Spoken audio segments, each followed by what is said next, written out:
Hello and welcome to the Modern Adventurer podcast. Coming up. Evening, and a couple of guys on a motorcycle. They pushed me off my bike, and one of them was taking stuff from my bags and stuff, and the other one, held me, and there was a knife, right here.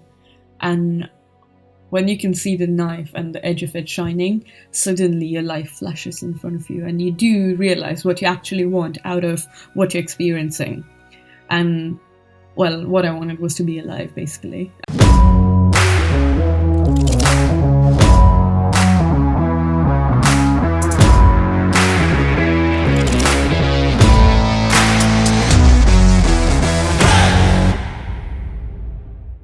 If you've enjoyed the podcast so far, please feel free to subscribe because we have some incredible guests coming up week after week. Today we have an amazing guest. She has done some incredible stuff. She became the youngest female to cycle around the world. She has some crazy stories to tell. And I am delighted to introduce Vedangi to the podcast. Thank you so much. Thank you for having me. Absolute pleasure. Well, great to have you on, and you've got quite the story to tell. I mean, you've cycled around the world. You were the youngest female to ever cycle around the world, and I mean, I cannot wait to hear it. But let's start at the beginning and about you and how you sort of got into this adventurous life. Cool. It's well, thank you for the kind words to start with. And as far as my adventurous life is concerned, it wasn't always like that. But what I can definitely say is that my parents have always been incredibly supportive with my strange life decisions. And they've always I grew up traveling a lot. So every time, in my culture, there's quite a few kind of festivals and stuff. So, things that call for a holiday, a school holiday or whatever.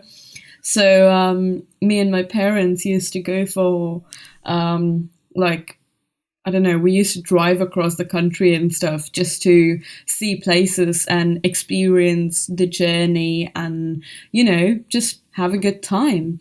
And my parents were never really strict about the grades and stuff. They were more cared about the fact that, was I growing up to be a good person, that sort of thing. And I think that was really cool about them. And that meant that they were more open to new opportunities. And they were, just really open-minded in general. And yeah, I distinctly remember that one of my first kind of memory of traveling with my parents was when we were all on a moped, actually. And I used to live in a mountainous kind of region. And I was standing, so I was tiny, I don't know, 3, 4, whenever your first memories are from. And I was standing in front, where you're meant to keep your bags and stuff. I was standing there. My mum was riding that moped and my dad was sitting behind.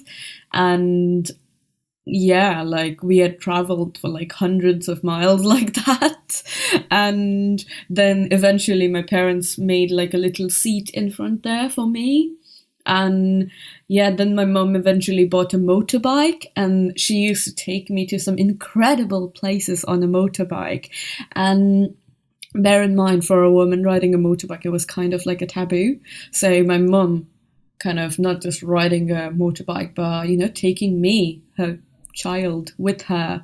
And, it was deemed risky. And my mum was more than happy with taking that risk because she's like, this is fun, and I want my daughter to grow up to know that, women can do cool things. And that was incredible. This was in the mountainous region of India. Yes. So basically, when I say mountainous, we lived on a plateau, but close to us, there were really high mountains. So the region that I lived in, it was basically, back in the day, there were many forts and on the top of big mountains around there. And yeah, so my dad used to work abroad, and every time he came back, so 1 month on, 1 month off. So he used to work in the middle of oceans and stuff.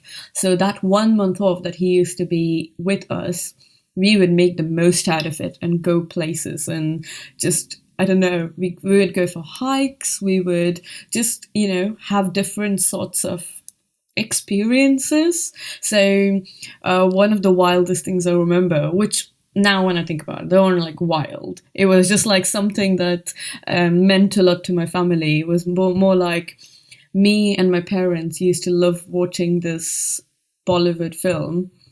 And I think it was, the film was released when I was like 2 or 3 years old. But when I was like growing up, we used to watch that a lot. And then when I was like 13 or 14, I said to my parents that I want to go and see where the film was filmed. It was like, I want to see the set and everything. And it turned out the set was in the middle of nowhere in one end of Gujarat in like Run of Kutch. And it's like salt plains kind of thing. And you drive in the middle through that. And it's beautiful. And to get to that place was a nightmare. Our car was not equipped for that amount of off-road driving, but my mum pulled it through, She took us there, and I remember just me and my dad were so like, oh my God, that's where that happened, and that's where that scene was filmed, and, it was beautiful, and it was really cool. And yeah, now when I think back at it, I think I brought all of the stuff that I learned from that experience and those experiences into the UK when I came here. But before we get to that phase, one last thing would be that the defining moment that kind of, I don't know, played a part in getting me where I am is actually I went for this short trip in the Himalayas with my ex-boyfriend, and I met some really incredible people there who have done like Race Across America and stuff like that. But this guy, he is now like a really kind of someone I look up to. He's my mentor, and he was like, hey, you're really good at the cycling thing. Have you considered doing the full route? The full route goes from Manali across these, 4 or 5 mountain passes to Leh, which is like the capital of Ladakh region, and then, or the biggest city in Ladakh region, anyway. And then you can go to Srinagar, and it's like a really long route, and, you could do it. And then he was part of Youth Hostel Association of India, but I wasn't allowed to join the group expedition because I was 17. And you need to be at least 18 to do that. So as it turned out, I just joined it by myself. So I didn't go with the group. Instead, I went by myself, and my parents were like in a car. They were like, 10 miles somewhere around doing their thing. And I told them that the only time I want to really see you is when I set my camp up. And otherwise, I'm going to be by myself. And I think that experience of being in the Himalayas and trying to understand my place in the world, and, just kind of being alone in the mountains at very high altitudes and understanding what's around me, that was an interesting experience, which really kind of, which is where it all started, really. Well, it's amazing you had such, as I say, supportive parents growing up. Because as we were speaking on the podcast before, very rarely, especially at such a young age, I would have thought parents might have been persuading their kids to sort of move in another direction. And so having such supportive parents at such a young age probably gave you that platform to really express yourself and to pursue these adventures, which other people might sort of, I don't know, be slightly afraid of, would you say? Yeah, I think that's definitely true. And the interesting part is that my parents weren't just kind of supportive in a way that, right, if you're doing this way, so go do what you like. They actually kind of encouraged that in a way. So like they were proud of me for doing something different. And even now, when I find myself in some really odd places in my mind where I'm like, I just called my dad and I'm like, this was a mistake.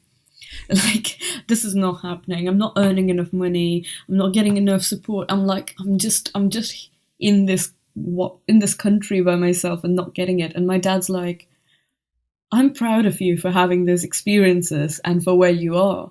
And I'm proud of you for going beyond your comfort zone and, like restarting your whole life in a new country and doing what you do. And he hasn't just been the person who's like, oh no, it'll be fine.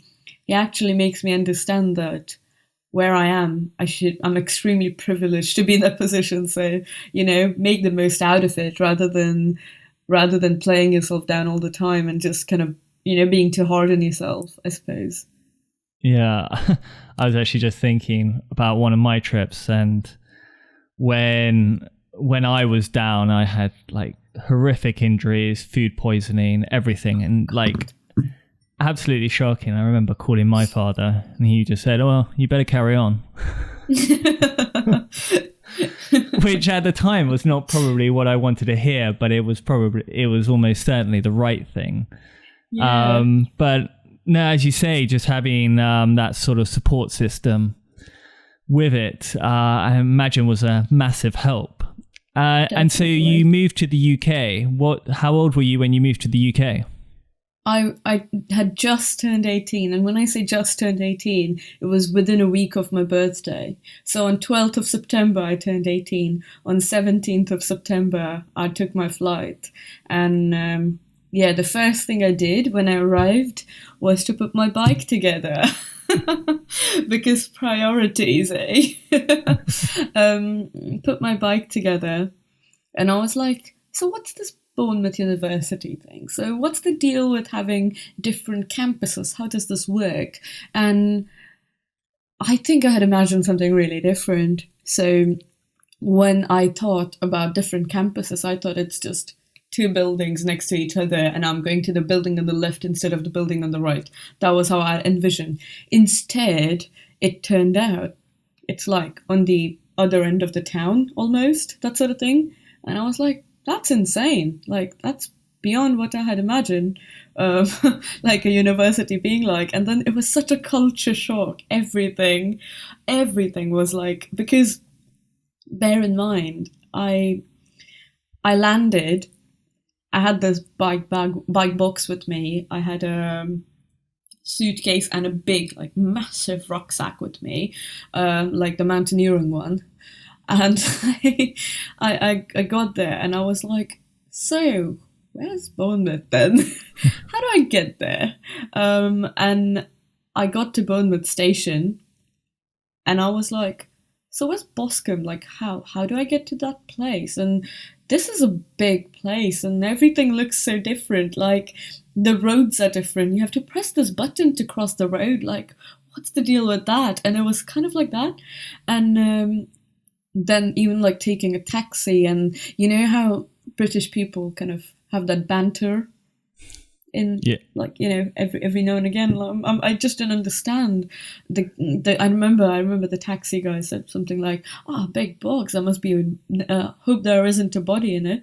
And I got so scared. I thought he was accusing me of something. And oh God, I remember that and I'm so embarrassed because I was so scared, lol. Anyway, yeah. First thing I did was put my bike together and go to find wherever my university was and get incredibly shocked that there was more than one building at one campus. And there were like multiple buildings which were called different things, and different buildings are for different things. And that it isn't just like one massive building and then sections of it. It was just different. It was like massive, the campus, and I just couldn't fathom it. And then I was like, okay, so what's this lecture hall thing? And just going in there and realizing that it's like a movie theater. I've only been to like 3 movies, like in a cinema kind of thing. But that's how it felt, because I've never known anything better. So it was really strange. But yeah. And knowing that the university doesn't run from like, I don't know, 7 in the morning to 12 in the afternoon, or like 9 in the afternoon to 4 in the evening. Like, I was shocked that you actually have like a series of lectures at different times of the days, and you just attend them and find a place to hang around. It was really strange, just kind of being a foreigner in this country. And so, God, so you sort of had a massive, wake up culture shock to the UK. Was that the idea behind sort of cycling around the UK? So, no, absolutely not. So, okay. Basically, I was really struggling to make friends, and like genuinely struggling. And I, as someone from a very different culture, I didn't know where the boundary was, between people being nice to you and people actually meaning what they're saying, being friends. So if someone said, we should totally catch up and have a cup of tea, you should come over at some point, I would actually go over, and they were only trying to be, polite. They didn't actually mean it. So I was struggling with all of those things and really struggling to actually make good friends, which I understand now that it takes time. But at the time, as someone, I felt incredibly lonely. So I took up cycling for long distances, and I didn't just take it up. I used to ride from Bournemouth to Exeter, stay somewhere under a bus shelter or something strange like that, and then ride back the next day. Or like I would just ride to some odd places that I would see in the map and be like, oh, I wonder what this place is like, or that place is like, and I would just ride there, and I would stay somewhere, come back, and be like, and just like kind of slip it into conversations with people, kind of be like, oh yeah, I went to Exeter, I rode to Exeter and back the other weekend. They would be like, you did what? And even I didn't realize that Exeter is actually quite far, and it's quite hilly along the way. For all I knew, I had my bike, I think it's like 100 quid. Like, I got it from India, and that's like 100 quid bike. And for me, it was the best bike ever, because it had taken me across Himalayas, and, I was like stoked about it. And then my mentor from India, he suggested, he was like, have you heard of London Edinburgh London? It's an ODAX event. It's 1,400 kilometers. You've got 5 days to do it. And I was like, I'm signing up. Signed up for it and realized that I actually need to train for it because it's a long distance. So a part of my training was this 400 kilometer ride. So I was going to go from Bournemouth to London and back. Instead, when I started off with that ride, and bear in mind, I had a saddle pack, the Apidura 17-litre one, and a backpack with me. And there wasn't much, there was no sleeping gear. There was just clothes and water and shit tons of food that I probably didn't even need. And I didn't even have a proper puncture repair kit. That's what we're talking. I was unprepared. Left, and as things go, my bike had something wrong with it. So in this small village called Bentley in Hampshire, I was fixing my bike, got into a conversation with a really amazing lady, and got invited to sleep over at hers, and was telling stories to her daughter and her family, and it was really cool. And then I was asked where I'm going, and I was like, right, can't say I'm only going back to Bournemouth now, can I? So I just pointed to John O'Groats on the map, and that was that. I didn't know the route. I didn't know how to get to John O'Groats. I thought Reading was pronounced as Reading. And I just thought it would be a good idea. So that's how the whole kind of riding across from Bournemouth to John O'Groats happened. And even the word John O'Groats, it was something it didn't make sense to me, If that, I was like, oh wow, that's a strange word. It would be fun to say it out loud.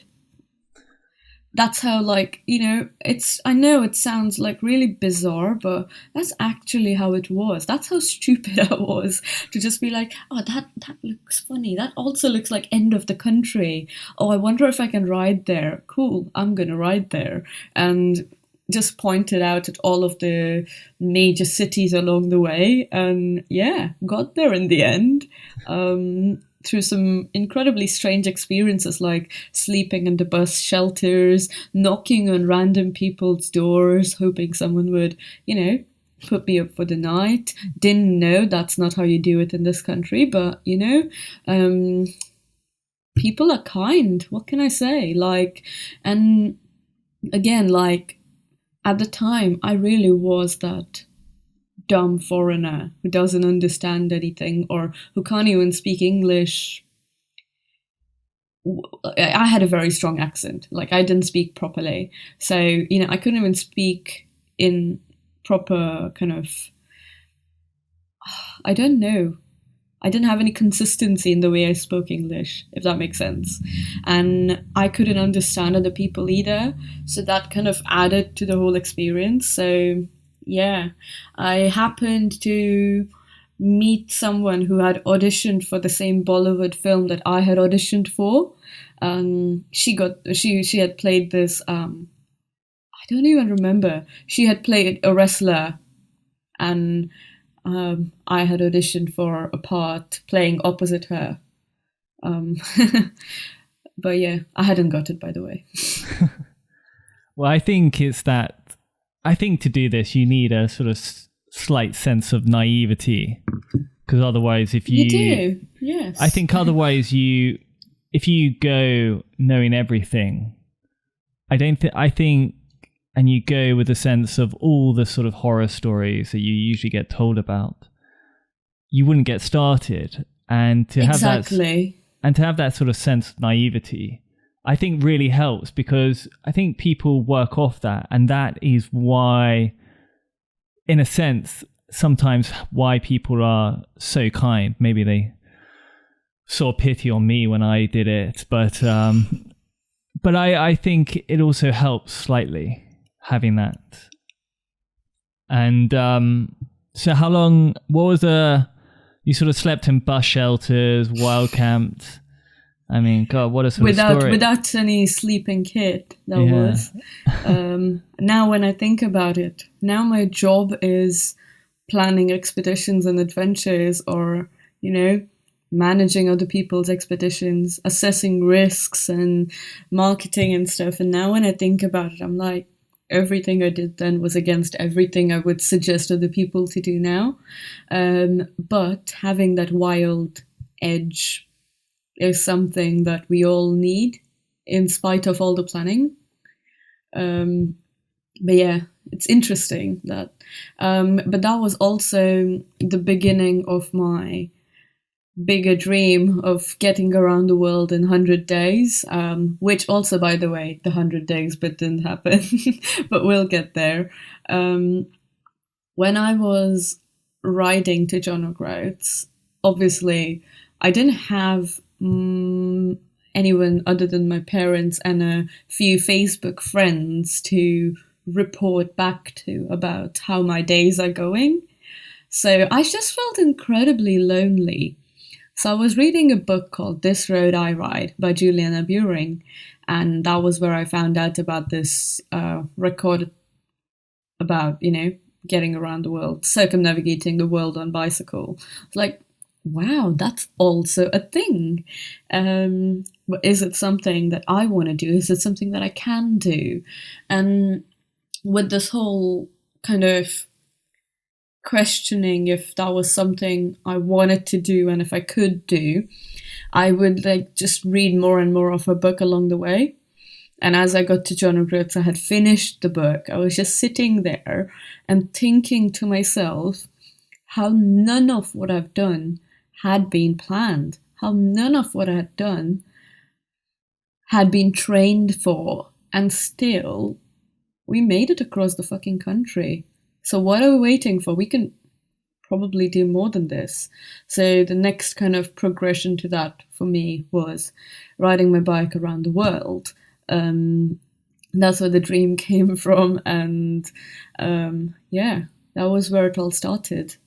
How much planning did it sort of take to get that expedition off the ground? Oh, a lot more than I was prepared for. A lot more than I was prepared for, with a lot less patience than I think I have now. Let's put it that way. Many months. And I didn't know many people in the industry.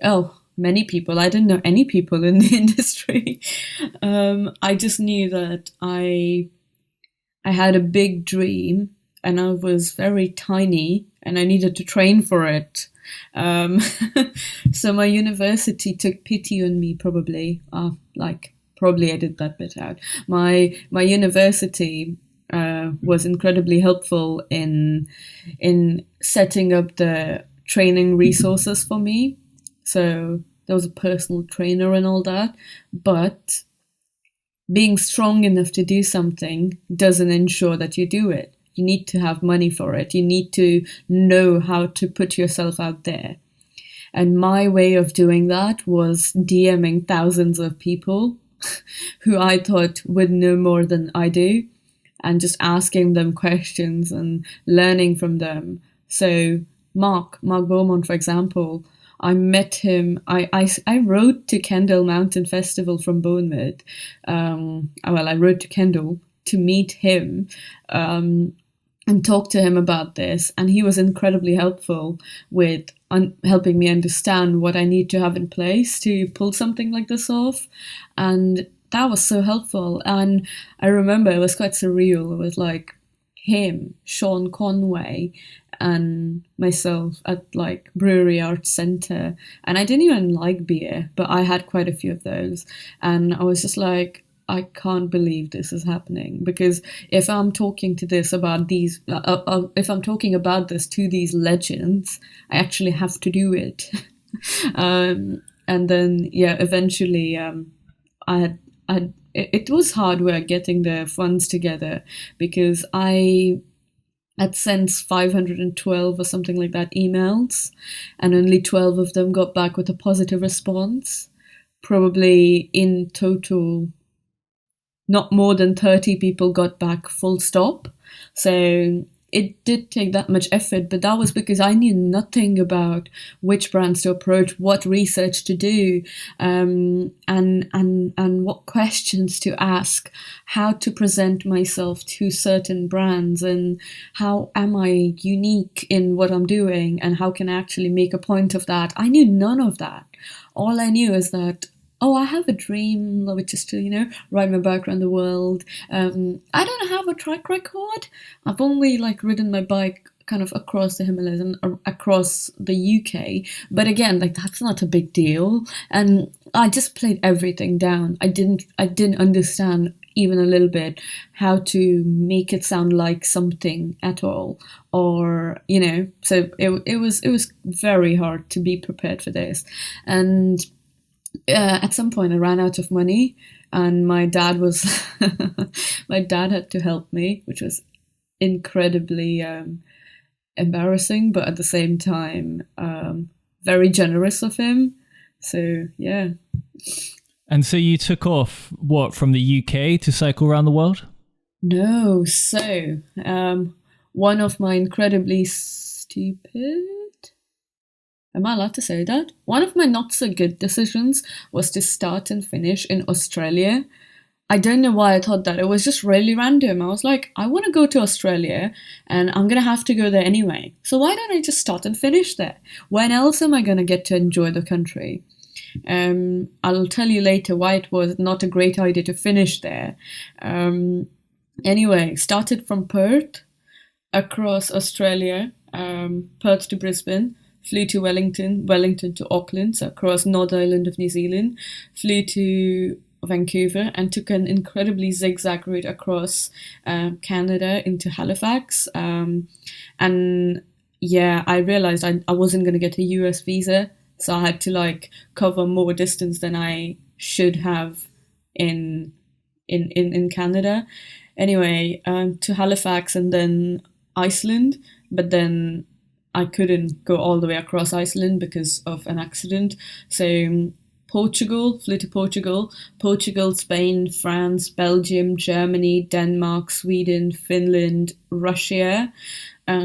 Russia was only from the Finnish border to Ufa, and then from there I flew to India and did this weird route across India, and then from there I had finished 29,000 kilometers, 18,000 miles. So from there I flew back to Australia. So that was the route. Wow. And I mean, God, that's amazing, because we had Mark Beaumont on the podcast and he was talking about sort of logistics of a round the world cycle and sort of getting it sort of officiated by the Guinness Book of Records. And just sort of, as you say, the sort of logistics behind it. Was it more of an experience, or was the record important to you? At the time, it was very important. But when I'd already started, I did some stuff that, stuff like at some point I just stopped caring about my logbook. I still had it and I still took the signatures, but I was just like very kind of reluctant to, if that makes sense. Or even stuff like not kind of bothering to back up my data and stuff like that. That meant that I don't know. So it meant a lot to me, the actual record bit. But some stuff happened to me on the way, which made it obvious that I wasn't going to get it. So halfway, I was in 55 days, so 9,020 miles I'd done in 55 days. And I only realized when I was asked about it that I actually don't have consistent evidence of that. So one thing that really bothered me was the spot tracker. It just made me incredibly aware and incredibly less adventurous. Like, it just reduced the whole fun factor for me. So I just turned it off. I was just like, fuck it.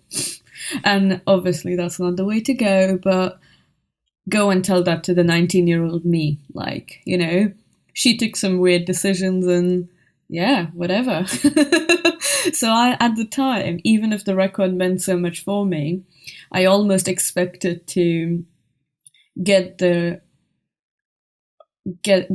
without actually bearing to the consequences of it, like actually having that pressure of the spot tracker, actually having the kind of pressure of oh shit, I need to back this up, or oh shit, I need to take the signature, and then again next time, like when I stop somewhere I have to get it there, and then again, and you know, all of that was just like overwhelming. Because also another thing to remember was that in some parts of the world, Anthill Films had offered to like support with some filming. But again, my attempt was unsupported. So what ended up happening was that I selected a couple of people, one of them was like a friend of mine, to join the film crew and kind of, you know, film some bits of this ride. And what actually ended up happening was that they joined, but I was doing the logistics for most of it. So that meant that it was just overwhelming, to say the least. And one thing I had learned was that I can either have fun and strictly have fun, or I can actually like also remember the other stuff and actually like take that pressure. So until the halfway point, I was doing both very well.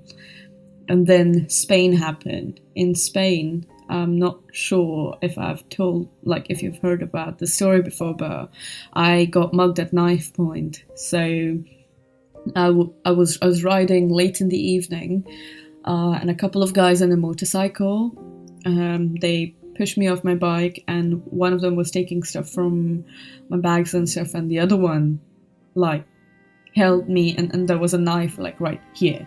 And when you can see the knife and the edge of it shining, suddenly your life flashes in front of you, and you do realize what you actually want out of what you're experiencing. And, well, what I wanted was to be alive, basically. But anyway, eventually we found that well, it was just me, there wasn't a film crew at that point, but at that point I was like, this is really fucked. I was looking at the license plate of the motorbike and I was memorizing the numbers, but what ended up happening was they took what they had to, pushed me along the edge of this road.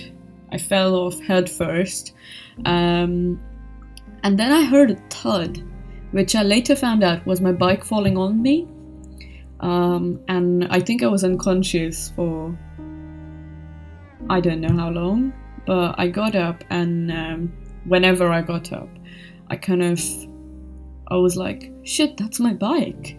And then I was like, is my frame bag still there? And it was. So I kind of pulled my head torch out of there, because when you're essentially living on your bike, you know where everything is, isn't it? So I pulled my head torch out and found my way back to the road. Walked to this gas station, must have been like 5 or so kilometers, so a good kind of hour, if not more. And this guy must have felt incredibly bad for me, because he literally just shut everything there, and he was like, right, I need to help you, that sort of thing. So he took me for a coffee to this place like behind. It was like a motel kind of place. So my lips were bleeding, my nose was bleeding, and they were like, I was basically like a bit bruised. I was not looking good, you know, and I didn't remember much at all. I just remembered this number that I was memorizing to keep fear away as much as I could. So I had memorized this number, which started with a B, ended with a 6, and I kept repeating it to this guy, and he didn't understand a thing. But this family was like, that's a number of a motorcycle. Like, you know, the structure of the numbers is like of a motorcycle. Anyway, they were like, they encouraged me to report it, which I did. I was taken to a hospital. We found out that I had concussion. I couldn't keep much food down. I couldn't kind of drink properly. My head hurt quite a bit. I couldn't balance much on my bike. I was just like really in a bad place. At that point, I just decided that I wasn't going for the fastest record anymore. And also, like, I got back on the road within the next 48 hours. Well, within the next 40 hours, wasn't going for the record anymore. I was going incredibly slow. It was taking me so long to get anywhere. And I just felt really rough for thousands of miles after that, really, because bear in mind, it took me, I remember the first time I did 100 kilometers after the concussion incident was within a week of that, and that took me 8 hours, because I could do the climbs, but I couldn't do the downhills. I just couldn't balance.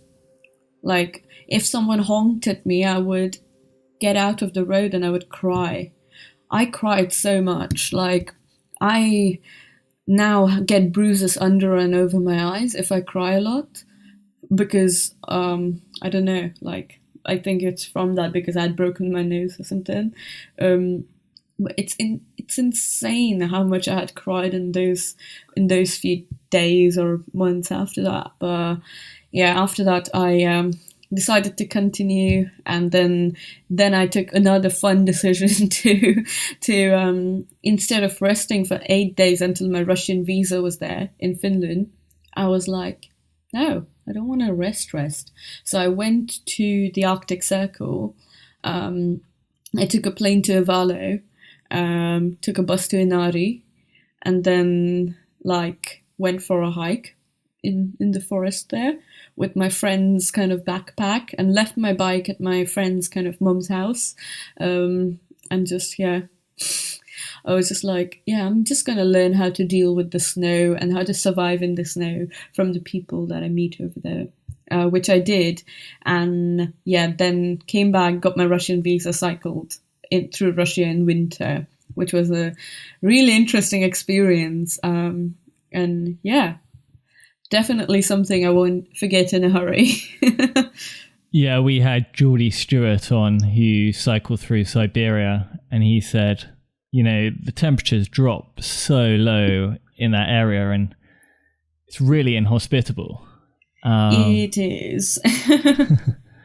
And from there, I mean, you were you got through Russia and then flew to India. Is that right? Yeah, so I went from the Finnish and Russian border, rode all the way to Ufa from there. And then, one of the interesting experiences, actually, before I get to the India bit, was that a 5-star hotel offered to host me for free, just because I called them up from outside Moscow and I told them what I was doing, and I told them that I need a place to stay, and I just looked at your hotel in Samara and can I get a booking and something like that. I don't remember what I said, but I knew they spoke English, and at that point I could only I could only expect people in cities to speak English at that point, because I'd learned that soon enough that in the rural areas people wouldn't quite know English. And I got to Samara, and there were these very well-dressed people applauding as I walked up my bike up this kind of stairway. And as it turned out, and then the minute I stopped, they stopped and they took stuff off my bike, and I was like, oh wait, they were clapping for me. Oh, thank you. Like it was literally like that. Initially I had thought there was like a Russian celebrity or something behind, but apparently not. And they baked me this beautiful cake and it had written, "We believe you can do it." And that was so nice, like really nice. And they offered me hot tub and stuff, and they offered me their best room, gave me a lot of food, which I needed at that point, and they were incredibly kind to me, and I'll never forget that experience. So that was really cool. And then I obviously continued my ride to Ufa, and from Ufa I flew to India, and then there was a ride. I don't even remember, was it 5,000 or 6,000 or somewhere in between kilometers in India, and that was interesting because I had been by myself for so long. Like when you've ridden 25,000 kilometers by yourself and you've been in your own head for so long, and suddenly you're in a country that you recognize places, recognize language, and recognize people in, and I can't even describe how it felt. And my parents said they would again drive in like 50 to 100 kilometer radius, and they were like, you can decide where you want to stay, and you can do your own payments and do that. We won't like support you, but we need to know that you're okay because you've almost died thrice in the last 3 months. So I thought that was fair, because once I got chased by a bear, second time the whole thingy, with the horrible people in Spain with the people who mugged me, that, and at the Finnish-Russian border I had like I kind of pulled something that didn't quite work. I told them that I gave them a passport and my visa, and they were asking for money, and I said I'm not going to give them any money, and they were like insisting that they wouldn't let me enter without money, without like giving them some money, and I was like, I'm going to call my lawyer. And I didn't even have any signal or a SIM card for that matter, and I just pretended to call someone, and I was speaking to them very loudly, kind of like trying to make a statement that, fuck you, let me in, kind of thing. And then, they had to let me in because they thought I was going to sue them or something. And but because of kind of a few of those experiences, and also the fact that I had lung infection back in back in Canada. So that didn't help either. So like, because my parents knew all those things now, they were like, God, I would just want to make sure she pulls it through, like, India, so that she has actually done what she wants to. So they were like, they were supportive, but not increasingly. Like, they weren't allowed to be. I was just like, stay away from me, but it's good that you're there. But then it was also really strange mentally because of the familiarity and just knowing that I wasn't all by myself. That was really strange. But yeah, then I finished on Christmas Eve in Australia. And that was bizarre. So I had run out of my Australian visa within the last week of my ride through India. And then I had to apply for like an emergency visa, which arrived. I got my visa on my way to the airport. So I had booked my flight without having a visa in place. Living life on the edge, what can I say? And yeah, then I got my visa, reached Australia on Christmas Eve, and it was literally just my parents and me and the like Marathi community kind of center there, and like no kind of friends or like that sort of thing, which I would have loved to, have at the finish line, because I was looking forward to that part so much and for so long. And on Christmas Day, everything was closed. Everything was closed. So instead, I just sat with my dad in that hotel, and the hotel's bar actually, and we told the hotel what like I had just come back from. So we had an open tap for like cocktails. So I had quite a few of those. That was literally my that was Christmas Day 2018 now. On your trips, I mean, it's just an absolutely incredible story. And that sort of time in the Russian hotel with them sort of putting you up and putting on a show. What were the sort of other moments that really stuck out to you from that trip? Oh, okay. Day 2 of riding, and I am already riding through some terrain that feels like I'm in the middle of nowhere in Australia, soon approaching Nullarbor, quickly approaching Nullarbor, and this guy who had like silver teeth and a very gangstery look. He's driving in this truck with his mate, I want to say. Anyway, I'm riding and he's throwing cans of Coke at me. Offering me that as such, like whilst we were both I was riding and he was driving. I caught it, put it in my pocket, kept riding, and then he throws another can of Coke at me and I'm like, cool, okay, this guy's nice. I get it, put it in my pocket, keep going, and after 4 cans of Coke, he signals me to stop. So I'm like, fuck, now I have to stop. We don't, sometimes you look at people and when you're by yourself and when you're in the middle of nowhere, mostly bad things run through your mind. At least they did at that point, because probably I had to be a little judgmental to protect myself at that point. So stopped, and this guy tells me that he has been in prison before, and he tells me that he's got like guns and stuff with him. Then he proceeds to give me a lot of hugs and a lot of high fives every other sentence, and he just looks and sounds very like gangstery.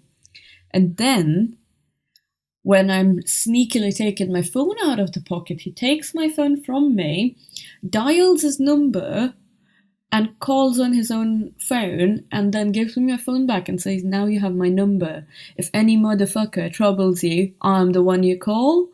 Then he called his family, and then he had me talked to them and introduced me to his daughters and his wife, and took photos with me and was incredibly kind. And he kept checking in on me like over the next few days. And yeah, interesting man, but never judge a book by its cover, as they say. And he was only looking out for me, as it turned out, and, you know, just being incredibly nice. Wow, it is amazing, those sort of stories. And as you say, some of the people along the way on these trips that one does is incredible. Do you, what was the sort of motivation? Because you went through quite a few hardships. What was the sort of motivation in the back of your head that sort of kept you going? You know, after you've been mugged and beaten in Spain, a lot of people might have thought of quitting. What was in the back of your mind that kept you going? Was it the motivation to break the record or to complete the circuit of around the world? It wasn't. It definitely wasn't to break a record anymore. I'll tell you that right now. What it was at that point was that I had nowhere else to go. My UK visa had expired. My parents lived in Oman. I didn't want to go to India, or, well, there was nowhere specific that I could go to India. And when I thought of home, I thought of of the student house in the UK where all my friends were. So the home for me in that moment was where I was and what I was doing. So I had to get back into that to feel comfortable again. And believe me, when you're concussed and when you decide to keep riding, you need to find something comfortable, something, anything. So for me, it was just talking to my friends for hours and hours on end on phone whilst riding, counting frogs on the road, dead frogs on the road, or like some really strange things, just, some, and again, like, I wanted to continue because I knew that if I did not, I was going to get to a place which was darker inside of my own head, and I had no idea how long it would take for me to get out of there if I didn't continue.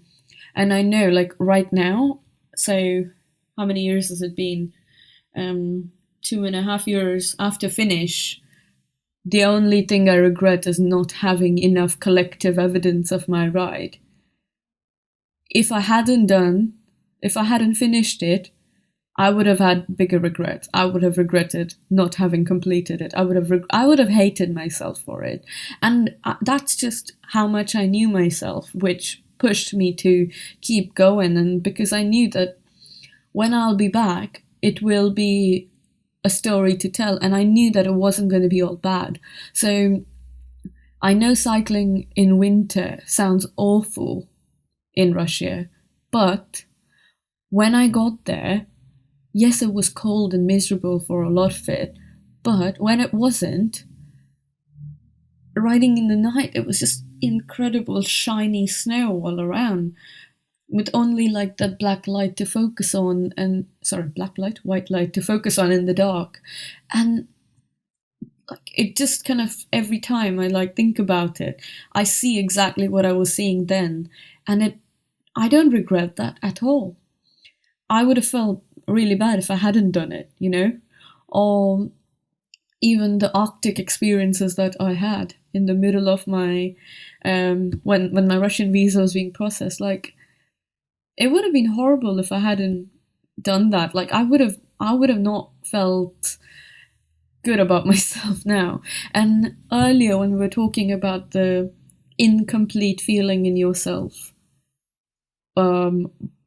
by not doing certain things or by not having done certain things, and then pushing yourself and doing those things and finding out how you actually feel about it. Like, I think that's what kind of motivated me, because until I was done with it, something always felt incomplete. And then when I was done, only the evidence part of it felt incomplete, which I was fine with. Well, I wasn't fine with it for a long time. I was like, no, I want recognition. I want to be accepted, and all of that. And now I think about it, I'm like, hey, look, I had all of those experiences with very less pressure, and I actually had fun. So yeah, that was what it was. I know it's not probably the answer you were looking for. I'm sorry for that. No, it was. It's amazing because, as you say, I mean, one of mine was the sort of fear of missing out on what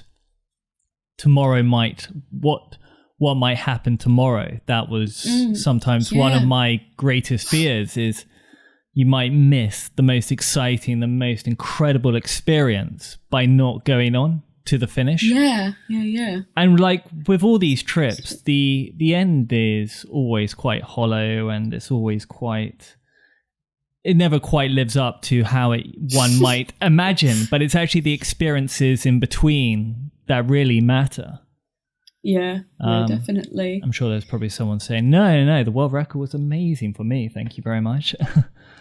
Oh God, I mean, I will say that. I would have quite liked that.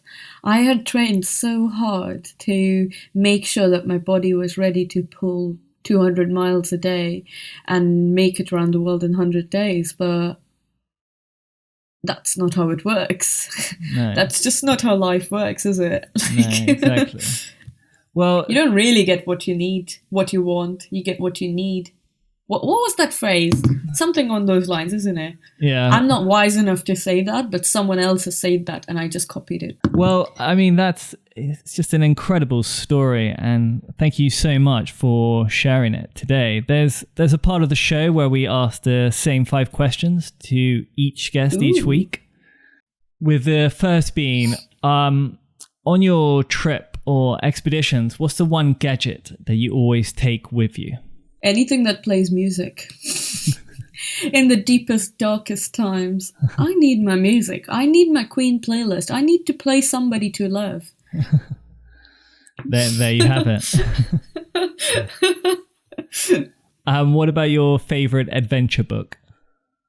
Oh, favorite adventure book. There's so many. I recently read Anna McNuff's, what was it?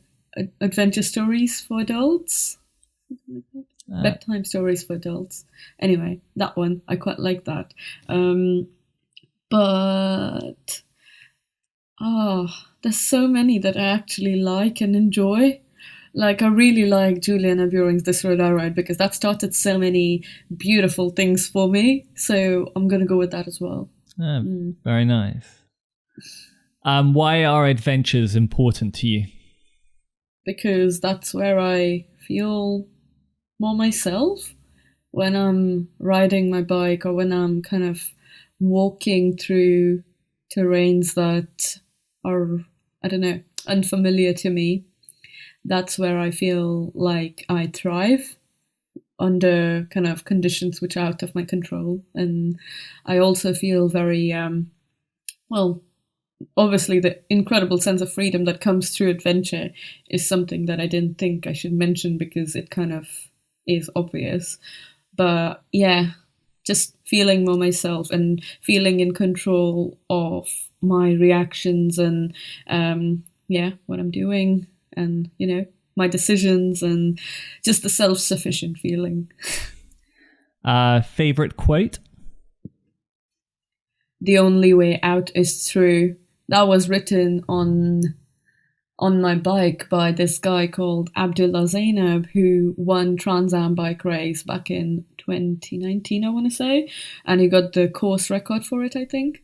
I could be wrong. I don't know about the course record, but he won it by miles and miles, if not days. It was incredible. He is incredible. He filmed the first half of my Australian ride.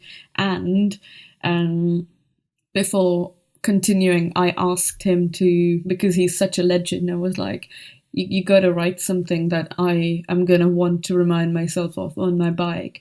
And on a sticky note, he wrote, "The only way out is through."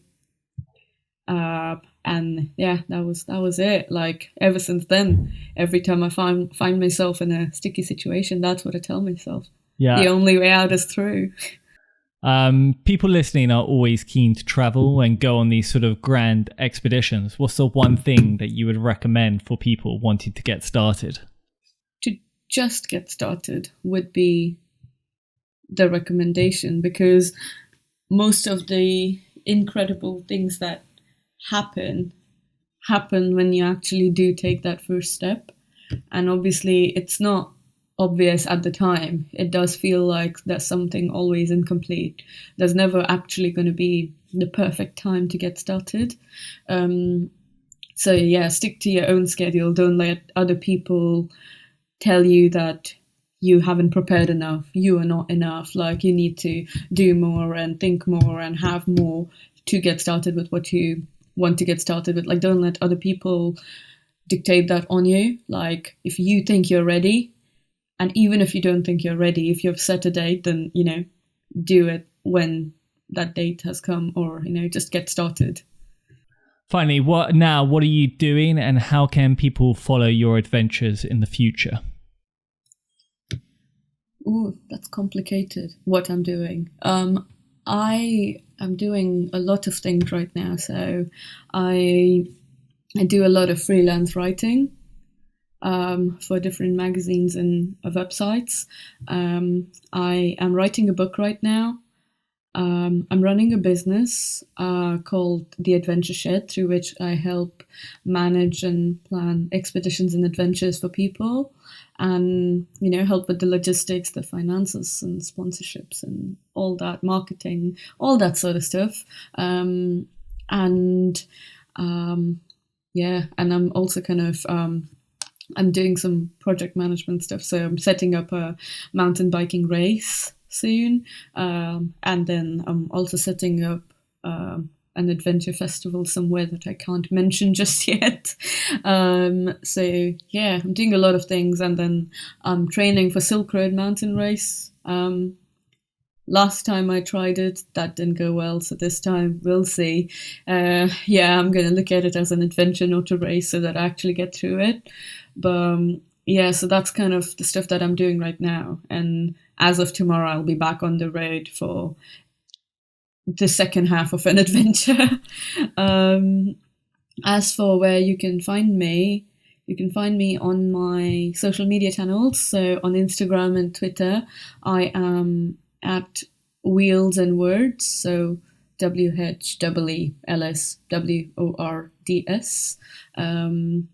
That's Wheels and Words. And yeah, on Facebook, I'm Vedangi Kulkarni. Yeah, that's where you can find me. And yeah, if you're planning your next adventure, please do email me. I would love to chat about it. And I recently launched something called Adventure Planning Blueprint, which is a document where you can use that document to plan your adventure from start to end, and it includes the templates and resources that are necessary to put your stuff like together, and everything from like framing a sponsorship email, for example, or a proposal, or, you know, creating a marketing plan for that matter, like all that sort of stuff, but also route plan, risk management and stuff like that. It's all there. Well, it's been an absolute pleasure listening to your stories, and I can't thank you enough for coming on the podcast today. Thank you for having me, and yeah, it's been great, and I feel like chatting about my adventures today is going to help me for the adventure that I'm about to set off on tomorrow. Well, so yeah, thank you so much. Well, that is it for today. Thank you so much for watching, and I hope you got something out of it. If you did, hit that like button and subscribe if you haven't already.